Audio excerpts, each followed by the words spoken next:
कैसे हैं? उम्मीद है कि आप सब खैरियत से होंगे। एक नया चीज़ लेकर मैं हाज़िर हो चुका हूँ कि एक नई मोटिवेशन और एक नया टॉपिक। आज का टॉपिक बहुत इम्पोर्टेंट है क्योंकि पाकिस्तान में हमें आज तक बताया ही नहीं गया कि सीवी क्या है, रिज्यूम क्या है, इसे रिज्यूमे भी बोलते हैं, एटीएस सिस्टम क्या है और एटीएस स्कोर क्या है। ये चीज़ें मुझे भी पता नहीं थी, बट जब मैं यूरोप में आया और जब मैं चाइना में था तो तब मुझे ये चीज़ें पता चली कि एटीएस सिस्टम क्या है, एटीएस स्कोर क्या है। तो आज का ये जो हमारा टॉपिक है, आपने समझना है। पहले आपको बेसिक डिफरेंस बताएंगे, फिर मेजर डिफरेंस बताएंगे सीवी में और रिज्यूमे में, फिर एटीएस स्कोर क्या है और एटीएस सिस्टम क्या है। ठीक है, तो उससे पहले मैं ये ग्रुप्स में शेयर कर लूँ ताकि ज़्यादा से ज़्यादा ऑडियंस जो है वो हमारे साथ जुड़ जाए। और डॉक्टर ताहिर ने हमें ज्वाइन कर लिया है जो कि असिस्टेंट प्रोफेसर हैं कस्ट में। सर, आपको पहले तो हम वेलकम करते हैं। कैसे हैं आप? ठीक हैं? जी अस्सलाम वालेकुम। मैं ठीक ठाक जी। तो जी वेलकम हियर। Thank you. अच्छा सर, ये बताएं कि आप क्या जानते हैं एटीएस सिस्टम और एटीएस स्कोर के बारे में? एटीएस का पहले तो मुझे नहीं पता था। हम तो सिंपली जब किसी को कोल्ड मेल वगैरह करते थे या बाकी किसी पर्पस के लिए तो अपनी अटैचमेंट्स सीवी कवर लेटर वगैरह सेंड करते थे।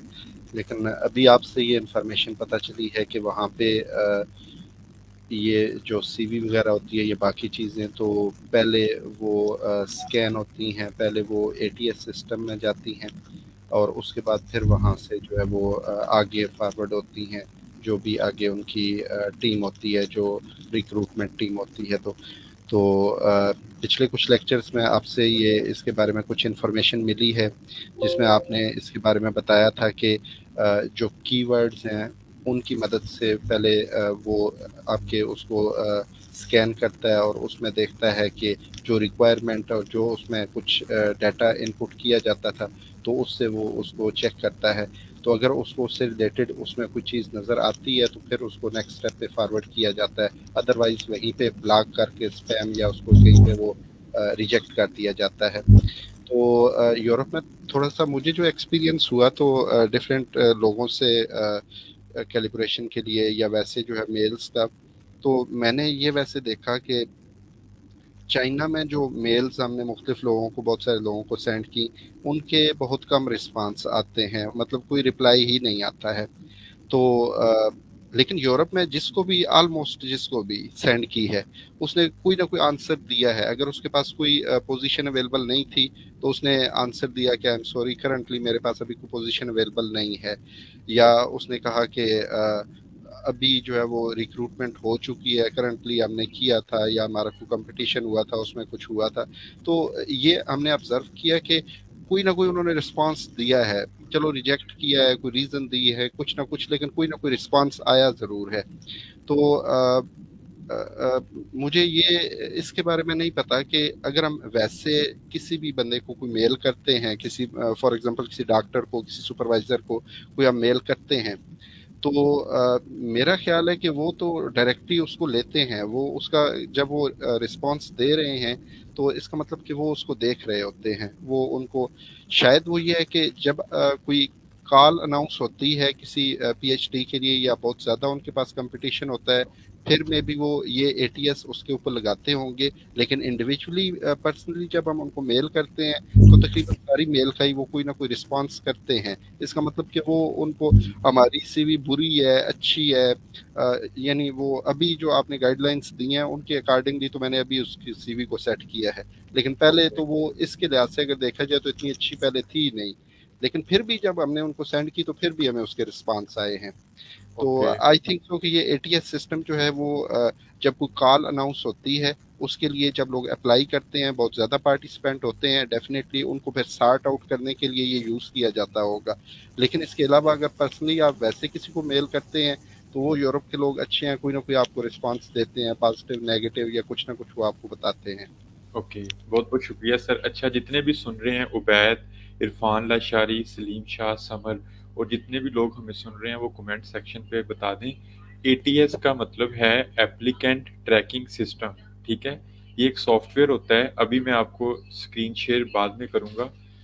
चलें पहले हम स्क्रीन ही शेयर कर लेते हैं ताकि हमारा बाकायदा बैठक का जो आगाज़ है वो हो जाए और आप लोगों को ये सिस्टम समझ आए। मैं चाहता हूँ कि आप लोगों को ये सारी चीज़ें जो मैंने यूरोप में मैं इनके एचआर सिस्टम के करीब बहुत पहुँच के चीज़ें ऑब्ज़र्व कर रहा हूँ ताकि हमारे लोगों को पता चले, ठीक है। तो ये मैंने स्क्रीन शेयर किया है। ये कोपेनहेगन जो यूनिवर्सिटी है, वैसे इसे कोपेनहाइन बोलते हैं। ये जी को साइलेंट रखते हैं। कोपेनहाइन का मतलब ये होता है कि ऐसी जगह जिसके करीब दरिया हो, पानी हो, ठीक है। तो यूरोप में जिस भी वर्ड के एंड पे HAGEN आएगा ना, उसका मतलब होगा कि ये वो सिटी है जो दरिया के या समुद्र के करीब आबाद है, ठीक है।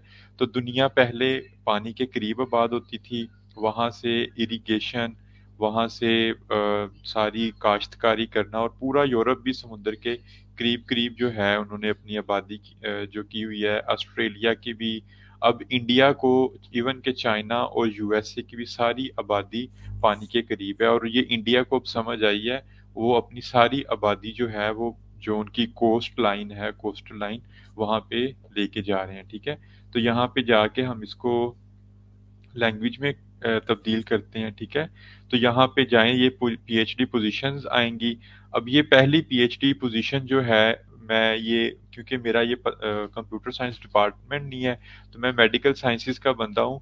हम सबसे पहले ये पोजीशन ओपन करेंगे, ठीक है। अच्छा, पहले आपने क्या करना है, इस पीएचडी फेलोशिप में ये पढ़ना है कि ये रिसर्च ग्रुप क्या काम कर रहा है, ठीक है। फिर आपने प्रोजेक्ट की डिस्क्रिप्शन पढ़नी है, ठीक है। इसमें सबसे पहला कीवर्ड है मॉलिक्यूलर बायोलॉजिस्ट। ये आपका एक एटीएस स्कोर हो गया, ठीक है। अगर आपके पास कॉपी पेंसिल है तो आप लिखते जाएं।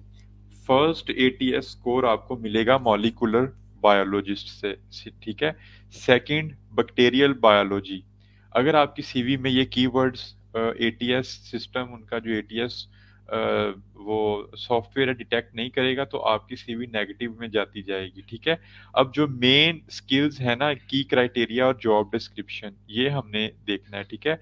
अब ये जो की क्राइटेरिया असेसमेंट है, इसमें ये देखें, molecular biology, sorry microbiology, biotechnology, ठीक है। प्रीवियस एक्सपीरियंस इसका वैक्सीनोलॉजी में होना चाहिए, एनिमल इन्फेक्शन स्टडीज में होना चाहिए। सारे कीवर्ड्स हैं।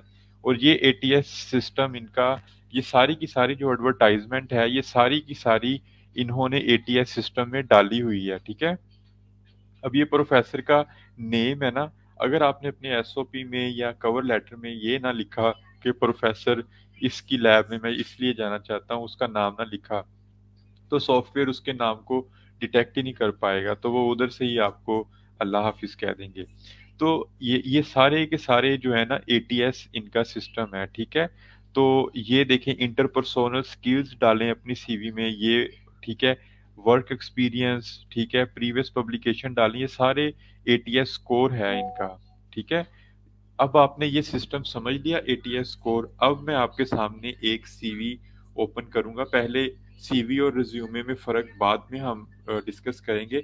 पहले मैं अब आपको एटीएस सिस्टम और एटीएस स्कोर समझा रहा हूँ। अब ये देखें, एक सीवी है इरफान लाशारी की, ठीक है। अब इरफान लाशारी ने क्या किया हुआ है, ये है एप्लीकेशन ऑफ, ये नैनो मटेरियल के हैं, ठीक है। अब नैनो मटेरियल, इनको एटीएस स्कोर 1 मिल जाएगा, ठीक है। अब मैं इनको यहाँ पे एटीएस सिस्टम लगाऊंगा, ठीक है। और एटीएस सिस्टम में मैं दूसरा कीवर्ड ढूंढूंगा। नैनो मटेरियल में दूसरा आ जाता है पार्टिकल,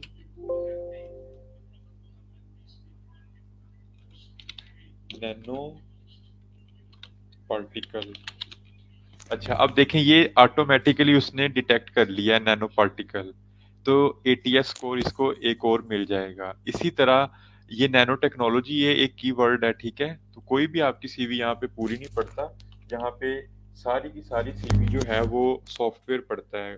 आप हरगिज़ ना समझें कि कोई आपकी सीवी जो ये यूरोपियन सारा कुछ मशीनों से लेते हैं। अब ये देखिए नैनो टेक्नोलॉजी, इनको 3 एटीएस स्कोर मिल गया, नैनो मटेरियल का मिल गया, नैनो टेक्नोलॉजी का एटीएस स्कोर मिल गया और नैनो पार्टिकल का स्कोर मिल गया। इसी तरह इसके अंदर फॉर एग्जांपल अब मॉलिक्यूलर बायोलॉजी है, उनको नैनो टेक्नोलॉजी का भी बंदा चाहिए और मॉलिक्यूलर बायोलॉजी का भी चाहिए। जब मैं यहाँ पे इस एटीएस सिस्टम में ये डालूंगा मॉलिक्यूलर बायोलॉजी, तो कोई कीवर्ड डिटेक्ट नहीं हुआ, ये देखें 0। तो उनका जो एटीएस स्कोर है, ठीक है, वो इसको 0 नंबर दे देगा। सेकंड यहाँ पे हम कीवर्ड जो है वैक्सीनोलॉजी को हम ढूंढेंगे, तो इसको भी 0 मिल गया। अब 5 में से इसको 3 नंबर मिले हैं, और अगर उनका क्राइटेरिया ये हुआ कि 5 में से 3.5 वाले को जो सॉफ्टवेयर है वो सिलेक्ट करके उसकी सीवी सिस्टम में रखे, बाकियों को रिजेक्ट कर दे, तो इसको ऑटो रिजेक्शन जो है वो चली जाएगी। ठीक है। तो इस सिस्टम को आप समझने की कोशिश करें कि एटीएस सिस्टम क्या है। ठीक है, एटीएस सिस्टम की इम्पोर्टेंस क्या है, और 100 में से 50 से 70 के 80 के दरमियान जो एटीएस स्कोर आता है आपकी उसमें सॉफ्टवेयर जिसको 50 से लेके 80 नंबर देता है ना, उस बच्चे की शॉर्ट लिस्टिंग होती है। सिलेक्शन नहीं मैं कह रहा, शॉर्ट लिस्टिंग। जिसको 49.5 भी नंबर मिलेंगे ना, वो भी रिजेक्ट हो जाएगा। अगर आप इसका देखें इटली का सिस्टम, तो वो प्रॉपर स्कोर बताते हैं, 2 नंबर इसमें से आए, 3 नंबर इसमें से, तो वो खुद तो नहीं रिव्यू करते, उन्होंने सिस्टम में सारी चीज़ें डाली हुई हैं।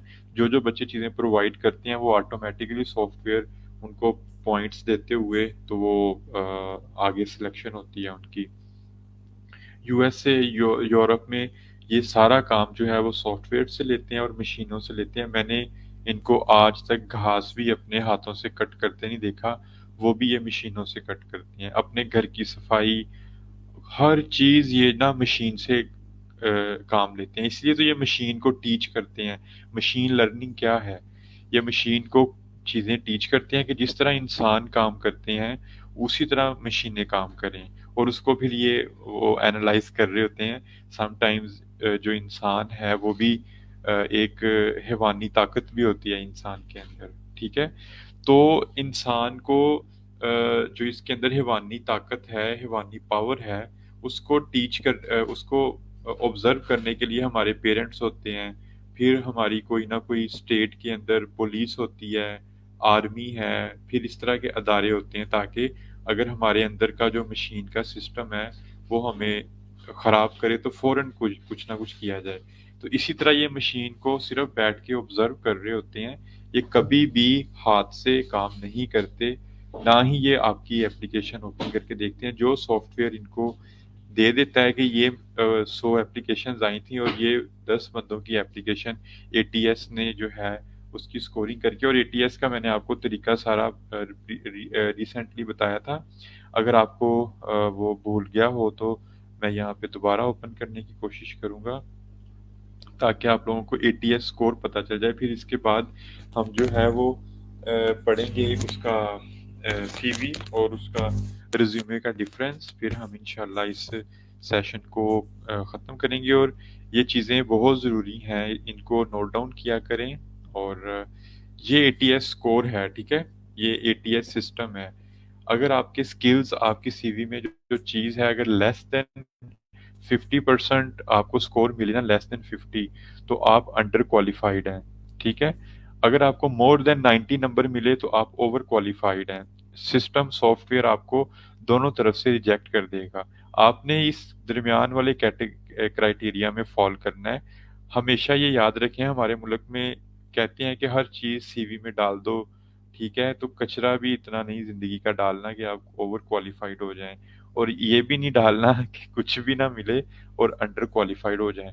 और ये बहुत बड़ा स्किल है, हमें अभी से एक सीवी का हमारा यहाँ पे ना सीवी और रिज्यूमे का यहाँ पे हफ्ते में एक दफ़ा लेक्चर होता है, वहाँ पे हमें cover letter, SOP, CV design करना सिखाते हैं। तो उस टीचर से मैंने ये रिक्वेस्ट की थी कि मैंने आपकी ये एक स्लाइड मुझे दे दें, तो उसने कहा ठीक है, आप अपने स्टूडेंट्स को ये लेक्चर दे सकते हैं। तो वो हमें ये सिखा रहे हैं कि पीएचडी के बाद आपने कभी भी ओवर क्वालिफिकेशन की तरफ नहीं जाना अपनी सीवी में। हमेशा इस क्राइटेरिया पे रहने की कोशिश करनी है, 60, 70, 80 फाइन, ठीक है? बट कभी भी ओवर क्वालिफिकेशन अगर शो कर दी या अंडर क्वालिफिकेशन तो आप रिजेक्ट हो जाएंगे, ठीक है? अब एटीएस स्कोर आपको पता चल गया, एटीएस सॉफ्टवेयर का आपको पता चल गया कि ये कैसे वर्क करता है। अब मैं आपको डिफरेंस बताऊंगा सीवी और रिज्यूमे में, ठीक है? कि सीवी में और रिज्यूमे में क्या डिफरेंस होता है। तो जो पहले सुन रहे हैं उनको पता चल गया कि कैसे आपने डिस्क्रिप्शन पढ़ के उसके कीवर्ड्स मोटे मोटे जो होते हैं वो अपनी सीवी में डालने होते हैं। तो सर आपको पता चल गया है? जी अमर भाई, वेल एक्सप्लेन्ड, आपने अच्छा एक्सप्लेन किया है। अच्छा, ये शुरू में आपने बताया था पीएचडी फेलोशिप्स, ये हमारे पास क्या-क्या टाइप्स होती हैं? ये पीएचडी के लिए जो कॉल्स होती हैं, पीएचडी एडमिशन के लिए, पीएचडी फेलोशिप से क्या मुराद है? फेलोशिप्स कंपटीशन बेस पे देते हैं, ठीक है? और जैसे स्कॉलरशिप होती है ना, उसकी ओपन कॉल होती है, ठीक है? तो फेलोशिप्स जो होती हैं वो फैकल्टी के अंदर ही होती हैं और समटाइम्स ये ओपन भी करते हैं, ठीक है? अब जैसे मुझे एक फेलोशिप मिली है कि मैं यहाँ पे नीदरलैंड में आके 1 साल पढूं, ठीक है? ये मेरी फेलोशिप है। और इसके बाद जो मुझे फंड्स मिल रहे हैं वो अगर यूएस से जाके मैंने पढ़ना है या ऑस्ट्रेलिया या कनाडा, तो यूनिवर्सिटी अपने ही वेबसाइट पे इंटरनल स्टूडेंट्स के लिए फेलोशिप्स अनाउंस करती है कि जिसने बाहर जाके पढ़ना है वो पढ़ ले। समटाइम्स ये ओपन भी करते हैं बट ज़्यादातर ये मैंने देखा है कि ये अपने बच्चों के लिए जो इंटरनली एडमिटेड होते हैं उनको ये फेलोशिप्स देते हैं, ठीक है? एफसीपीएस का पता है आपको? एफसीपीएस, एफसीपीएस, ये पाकिस्तान में, ये आई थिंक सो, ये हाँ, एफ का मेडिकल के मतलब, एडमिशन के लिए। हाँ, एफ का मतलब कुछ लोग फॉलोअर्स कहते हैं, ठीक है? कुछ लोग कुछ कहते हैं बट इसका सही जो एब्रीवेशन है वो fellowship of physicians, F P F F P S C, F P fellowship of physicians, F P S surgeons, and C का मुझे अब एब्रीवेशन भूल गया कि सर्जन एंड कॉलेज इस तरह का ये आता था, ठीक है? तो ये एमबीबीएस के बाद उसी कॉलेज के बच्चों को वो आगे फेलोशिप में एडमिशन देते हैं कि आप आगे यहाँ पे मास्टर करें। और जब वो मास्टर कंप्लीट करते हैं तो उनको एफसीपीएस की एक छोटी सी डिग्री देते हैं कि ये इनको फेलोशिप मिली थी, ये फॉलोअर्स थे फिजिशियंस के और सर्जन्स के, ठीक है? तो ये होता है बट ज़्यादातर फेलोशिप जो है वो इंटरनल स्टूडेंट्स को मिलती है अगर वो कोई एडमिशन विन कर लेते हैं। अच्छा, तो राजपूत क्या? जी, तो इसका मतलब ये हुआ, इसको अगर हम बात को समराइज़ या कंक्लूड करें तो, कि ये जो पीएचडी फेलोशिप्स के लिए जो ये कॉल या ये एडवर्टाइजमेंट आता है, तो इसमें पाकिस्तान से अगर कोई ऑलरेडी पीएचडी कर रहा है किसी यूनिवर्सिटी से, तो उसके लिए अपॉर्चुनिटी होगी कि वो ऑलरेडी कर रहा है तो उसके लिए आगे फेलोशिप 1 ईयर या 2 ईयर के बिल्कुल, लिए है। आपको 1 ईयर की, मेरा ख्याल वो एचईसी भेजती भी है, वो फेलोशिप्स अनाउंस जी। होती है, ठीक है? तो वो एचईसी फेलोशिप्स प्रॉपर अनाउंस करती है और पंजाब जो गवर्नमेंट है वो भी फेलोशिप्स अनाउंस करती है। मेरे एक इंटरनेशनल रिसर्च के लिए वो 1 सेमेस्टर या इंटरनेशनल, 2 सेमेस्टर के लिए हाँ, भेजते हैं। तो मेरे टीचर थे वो यूके गए थे 1 साल के लिए। तो वहाँ पे जब गए उनको यूके इतना अच्छा लगा वो वापस ही नहीं गए। उसने बड़ी गेम चलाई, अपने सारे बीवी बच्चों को साथ ले गए थे। तो उन्होंने साइन किया था कि मैं वापस भी आऊँगा सब कुछ। तो ये आप लोगों को बताने का मकसद ये है कि जब आप कोई भी काम करें, कोई एग्रीमेंट करें, साइन करें तो उसको प्रॉपर वे में पूरा करें। ये नहीं है कि आप उधर जाके अपनी जो प्रीवियस रिस्पॉन्सिबिलिटीज़ हैं उनको जो प्रॉमिस करके आए हैं वो भूल जाएँ, ठीक है? तो आज का जो टॉपिक है वो सीवी, रिज्यूमे, एटीएस सिस्टम और एटीएस स्कोर के बारे में है, ठीक है? अगर इसके अलावा कोई भी क्वेश्चन होगा तो हम उसे एड्रेस नहीं करेंगे। अच्छा सर, ये लाचारी कह रहे हैं कि एचईसी इंडिजिनस फेलोशिप होल्डर, तो अब आपको फेलोशिप का मतलब पता चल गया होगा ये जो ऑलरेडी एडमिटेड स्टूडेंट्स होते हैं उनके लिए ये अनाउंस की जाती हैं एडिशनल फंड्स प्रोवाइड करने के लिए कि वो बाहर जाके या दूसरी यूनिवर्सिटी में जाके पढ़ें या कोलैबोरेशन करें, ठीक है? तो ये इसका डिफरेंस होता है। अब मैं आपको बताऊंगा, लशारी आप भागने भागने वाले नहीं हैं, ये तो वक्त बताएगा कि कौन भागता है, बट 99.9% पाकिस्तानी भाग जाते हैं, ठीक है? एचईसी ने 467 प्रोफेसर्स को वो ब्लैक लिस्ट में डाला हुआ है, एक्सिल कंट्रोल लिस्ट में भी, कि जब भी वो पाकिस्तान में आए तो वो कभी भी ट्रैवल ना कर सकें। वो गए यूएस से इधर उधर पढ़ने, कनाडा, ऑस्ट्रेलिया, और एचईसी ने इतना पैसा इन्वेस्ट किया उन पे, तो वो वापस ही नहीं गए। तो ये एक तकलीफ बात होती है कि जिस कंट्री ने आप पे पैसा इन्वेस्ट किया, आप उधर जाएं, 5 साल सर्विसेज देनी थी, तो आप 5 साल सर्विसेज दे के आप करें, ठीक है? तो कि अगर सीवी के अलावा क्वेश्चन होगा तो हम नहीं उसको एड्रेस करेंगे, सॉरी। ओके, अब मैं अपनी स्क्रीन शेयर कर रहा हूँ, आपको सीवी और रिज्यूमे के बारे में मेजर डिफरेंस बताएंगे, और उसके बाद हम इस सेशन को वाइंड अप करेंगे, क्योंकि हमने कोशिश करनी है 45 मिनट से 1 आवर तक इन सेशंस को हमने लिमिटेड करना है, ताकि किसी का भी जो टाइम है वो बर्बाद ना हो, ठीक है? अब ये मैंने आपको स्क्रीन शेयर किया है, एक तरफ सीवी है, एक तरफ रिज्यूमे है, ठीक है? तो हम इनका जो मेजर डिफरेंस है वो समझने की कोशिश करेंगे, ताकि आप लोगों को पता चले कि मिस्टेक्स कहाँ कहाँ होती हैं। आज तक हमें पता ही नहीं है सीवी में क्या लिखना है और रिज्यूमे में क्या लिखना है, ठीक है? तो अब मैं ये माइक नीचे कर लूँगा, क्योंकि दोनों हाथों से टाइप करना है, तो अगर आपको आवाज़ कम आए तो मेरी तरफ से उसके लिए माजरत। आप अपने वो क्या नाम है, कॉपी पेंसिल अपने पास रख लें, या आप जो भी मैं चीज़ें लिखूंगा आप उसको स्क्रीनशॉट लेके सेव कर लीजिएगा। पॉजिटिव वे में स्क्रीनशॉट्स लिया करें। रिसेंट डेज में काफ़ी लोगों ने नेगेटिव रोल प्ले किया, स्क्रीनशॉट्स में इधर की चैट्स उधर, उधर की इधर भेजते रहे। तो इन चीज़ों को अवॉइड किया करें लाइफ में। और भी बहुत ज़्यादा काम है, अगर इन इन चक्करों में पड़ गए तो हम साइंस को टाइम नहीं दे पाएंगे और कामयाब नहीं हो पाएंगे। तो शुरू करते हैं फिर बिस्मिल्लाह पढ़ के। सबसे पहले सीवी। सीवी जो है, इसका जो मतलब है ये होती है करिकुलम विटाई, ठीक है? ये करिकुलम विटाई, सॉरी मैंने विटाई लिख दिया। अच्छा, सीवी स्टैंड्स फॉर करिकुलम विटाई, ठीक है? और ये क्या है? ये लैटिन वर्ड है, ठीक है? क्या है? लैटिन वर्ड है। इसका जो मतलब है, ठीक है, ये इसका मतलब है कोर्स ऑफ लाइफ, ठीक है? आपकी जिंदगी का जो भी चट्टा कट्ठा है, ठीक है, आपने सारे का सारा इसमें बताना होता है सीवी में, ठीक है?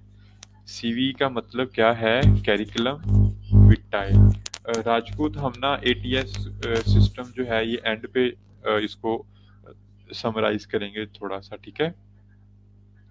तो सीवी का मतलब क्या है? करिकुलम विटाए, ये लैटिन वर्ड है और इसका मतलब है कोर्स ऑफ लाइफ, ठीक है?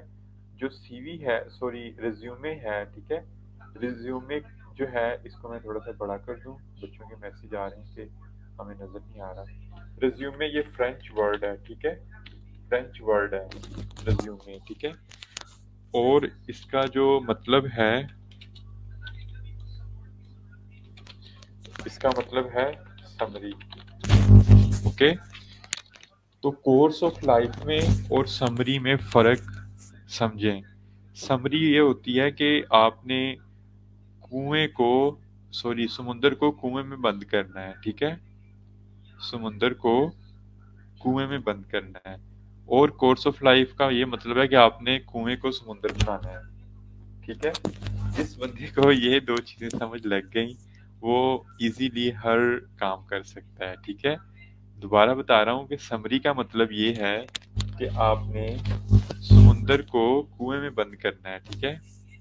और कोर्स ऑफ लाइफ का मतलब है कि आपने कुएं को समुंदर बनाना है, कि अगर आपके पास छोटी चीजें हैं तो ऐसे उसको बयान करनी है, पूरा आपकी जिंदगी का जो कोर्स ऑफ लाइफ है वो उसको पता चल जाए, ठीक है?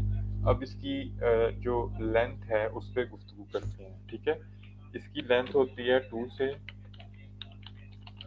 लेंथ इसकी कितनी होती है 2 से 20 पेजेस, ठीक है। 2 से 20 पेजेस इसकी लेंथ होती है। अब बच्चों को पता ही नहीं होता कि यार लेंथ कितनी है, ठीक है। इसकी लेंथ होती है 1 से 2 पेजेस, ओके। इसकी लेंथ कितनी है 2 से 20 पेजेस, क्योंकि आपकी पब्लिकेशंस होती हैं, आपने स्टूडेंट्स को सुपरवाइज किया होता है लाइफ में, आपकी कोलैबोरेशंस होती हैं, प्रोजेक्ट्स को लीड किया होता है, वो कभी भी 2 पेजेस पे नहीं आता पूरा, ठीक है। 2 पेजेस पीएचडी एडमिशन के लिए ठीक है, बट आपने पोस्ट डॉक लेनी है, उसके बाद टीचिंग पोजीशन कोई अप्लाई करनी है, असिस्टेंट के बाद एसोसिएट होना है, या आपने आगे फुल प्रोफेसर, तो 2 से 20 एटलीस्ट पेजेस, ठीक है। बट एक जगह पे मैंने 2 से 30 पेजेस भी पढ़ा था, ठीक है, बट उसका इतना ज़्यादा मुझे नहीं लगा उसकी वैल्यू, क्योंकि वो एक ही जगह पे मुझे मिला था। बट ये जो रिज्यूम होती है ये 1 से 2 पेजेस, और ज़्यादा जो एविडेंस मिले हैं वो 1 पेजेस की हैं। कोशिश करनी है कि आपने इसको लिमिटेड करना है 1 पेज तक, ठीक है। अब ये कहाँ यूज़ होती है, ये एकेडमिक पोजीशंस के लिए यूज होती है, ठीक है।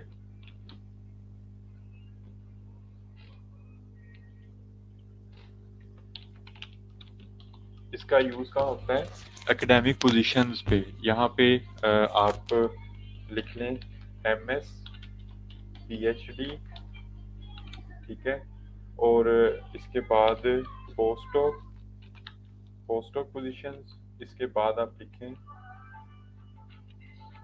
एपी एडमिशन,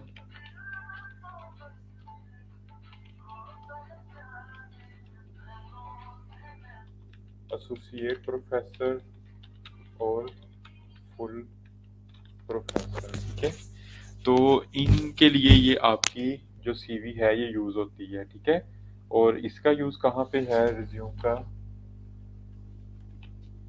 इसका यूज है industry and other market other than academia, ठीक है। तो रिज्यूमे का जो यूज है वो इंडस्ट्री के लिए यूज होती है और अदर देन एकेडेमिया के लिए, ठीक है। अच्छा, अब यहाँ पे एक मुझे बड़ी अच्छी चीज़ पता चली जब मैं स्टडी कर रहा था, और मुझे ये पहले मैं मिस्टेक पे था, और मैंने इसके लिए जो मुझे ये चीज़ पता चली, मैं प्रॉपर अपना जो टीचर है जो हमें एसओपी कवर लेटर और ये सीवी रिज्यूमे बनाने सिखा रहे हैं, जो मैंने आपको कल लेक्चर दिया था कवर लेटर का कि उसमें 5 चीज़ें कौन सी और एसओपी में 5 चीज़ें कौन सी, तो वो सारे मैंने यहाँ से अपने टीचर से लेक्चर लिए थे। और मेरी कोशिश ये है कि यहाँ का नॉलेज ट्रांसफ़र हो, क्योंकि पाकिस्तान में आजकल आज तक कोई चीज़ ट्रांसफ़र नहीं हो सकी, जिसकी वजह से हम ख्वार हो रहे हैं। तो मुझे एक बड़ी इम्पोर्टेंट चीज़ पता चली कि यहाँ पे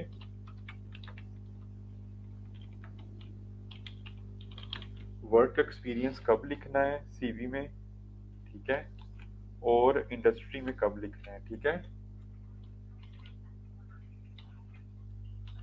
अच्छा, रिज्यूमे में इमीडिएटली आफ्टर अबाउट मी, ठीक है। इसमें आपने जो अपना वर्क एक्सपीरियंस लिखना है वो इमीडिएटली आफ्टर मी में लिखना है, ठीक है। और यहाँ पे आपने क्या लिखना है,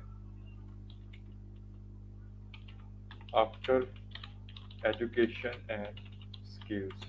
तो ये मेरे लिए बहुत इम्पोर्टेंट डिफरेंस मुझे पता चला, ठीक है, कि जो रिज्यूमे होती है उसमें वर्क एक्सपीरियंस आपने फौरन लिखना होता है इमीडिएटली आफ्टर अबाउट मी में, ठीक है।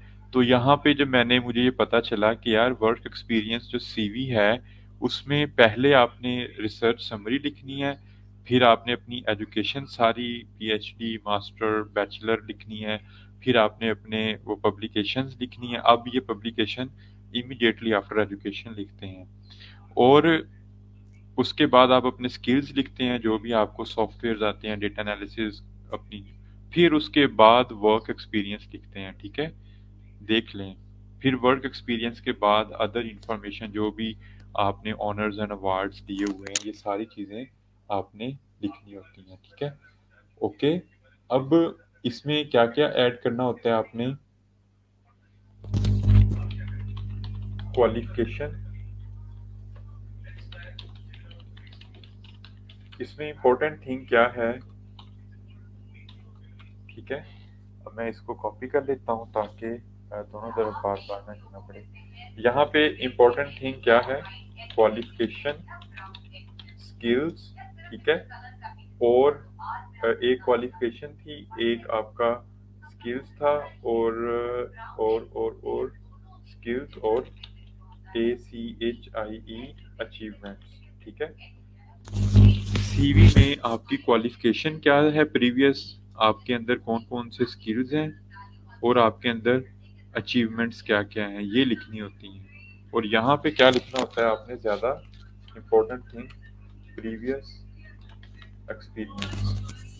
अब इससे अंदाज़ा लगा लें कि आपको जो जॉब नहीं मिलती वो इसीलिए नहीं हमें पाकिस्तान में मिलती कि हमारा कोई प्रीवियस एक्सपीरियंस सीवी में होता ही नहीं है इंडस्ट्री के लिए या इंटर्नशिप्स के लिए, ठीक है। तो मैं आपको वन बाय वन बताता हूँ अभी, और भी हम डिफरेंस जो हैं वो यहाँ पे पढ़ेंगे। और ये लेक्चर हमारा तकरीबन मेरा ख्याल है ये हमारी छुट्टियों से पहले हुआ था, तो मैंने इसको स्केड्यूल किया था कि मैं ये लेक्चर अपने बच्चों को दूंगा। तो सीवी कैरिकुलम विटाई होता है, इसका ये लैटिन वर्ड है, इसका मतलब है कोर्स ऑफ लाइफ। और रिज्यूमे जो लफ्ज़ है ये फ्रेंच वर्ड है, इसका मतलब होता है समरी। लेंथ इसकी 2 से 20 पेजेस, इसकी लेंथ 1 से 2 पेजेस, बट आइडियली 1 पेज, ठीक है। याद रखें आप। इसमें ये किस लिए यूज़ होती है, एकेडमिक पोजीशंस के लिए, मास्टर, पीएचडी, पोस्टडॉक और एपी, एसोसिएट और फुल प्रोफेसर के लिए। और ये इंडस्ट्री और अदर देन एकेडेमिया में जो भी जॉब्स होती हैं उधर यूज़ होती है रिज्यूमे, ठीक है। इसमें वर्क एक्सपीरियंस आफ्टर एजुकेशन और स्किल्स की ऐड करते हैं। इसमें इमीडिएटली अबाउट मी में आपने अपना वर्क एक्सपीरियंस ऐड करना है, ठीक है। इसमें इंपॉर्टेंट थिंग कौन सी है, क्वालिफिकेशन आपकी, आपके अंदर स्किल्स कौन कौन सी हैं, उसमें आप क्वालिटेटिव रिसर्च स्किल्स हैं, क्वांटिटेटिव कौन कौन से सॉफ्टवेयर आपने और कौन कौन से प्रोजेक्ट्स में आपने अचीवमेंट्स की हैं, कौन कौन सी कॉन्फ्रेंसेस पे गए हैं, कौन कौन से प्रोफेसर्स के साथ कोलैबोरेशन है, नेटवर्किंग है, ये सारी चीज़ें आपने इसमें बतानी होती हैं। और इसमें इम्पोर्टेंट थिंग क्या होती है, प्रीवियस एक्सपीरियंस के पहले आपने कहाँ पे काम किया है, ठीक है। तो ये चीज़ें, ठीक है। अच्छा, यहाँ पे ना एक वर्ड यूज़ कर लें, ये असिस्टेंट प्रोफेसर से पहले फेलोशिप्स, ठीक है। ये फेलोशिप्स के लिए भी यूज़ होती है, इन चीज़ों को आप याद रखें, ठीक है। अच्छा, इसके अलावा क्या था, मुझे याद करने दें। हाँ, बिल्कुल, इसमें मॉडिफिकेशन, इसको आपने क्या करना होता है, tailor according to the job job requirement, इसको आपने टेलर करना होता है। जैसे मैंने आपको बताया कि वो एटीएस स्कोर होता है ना, तो इसको आपने हर दफ़ा मॉडिफाई करना होता है, ठीक है। इसको अगर आपने मॉडिफाई ना किया, ठीक है, तो आपकी रिजेक्शन हो जाएगी, ठीक है। अच्छा, यहाँ पे कस्टमाइजेशन नहीं होती, सॉरी, मॉडिफिकेशन नहीं होती, इसमें कस्टमाइजेशन होती है। डॉक्टर साहब, कस्टमाइजेशन का क्या उर्दू में हम इसको वर्ड इस्तेमाल करेंगे? कस्टमाइज का मतलब ये है कि खुद खुद से ही उसको चेंज करना, I think so.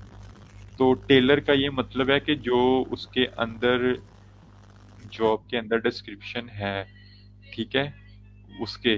But customization का मुझे भी उर्दू लफ्ज़ नहीं पता चल रहा, अगर आप गूगल से देख के बता दें कि कस्टमाइजेशन क्या होता है, क्योंकि मुझे इतना पता है कि कस्टमाइजेशन ये टेलर से डिफरेंट इसकी ना अप्रोच होती है, ठीक है। इसको आप देख के बता सकते हैं। इसका मुझे ये पता है कि मैं आपको थोड़ा सा बता दूं, कस्टमाइजेशन का मतलब है कि हर जॉब के लिए आपको इसको चेंज करने की ज़रूरत नहीं है, ठीक है? बस एक दफ़ा बन गई, उसको फेंकते जाओ डिफरेंट जगहों पे, ठीक है? तो कस्टम है ये, ठीक है? इसको कस्टम समझ लें कि एक रवायत है कि आपने फेंकते जाना है।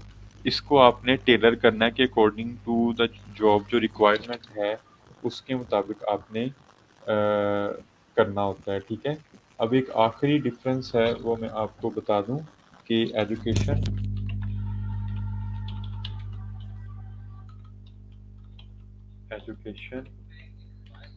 टॉप, और यहाँ पे एजुकेशन, यहाँ पे हम एजुकेशन लिखेंगे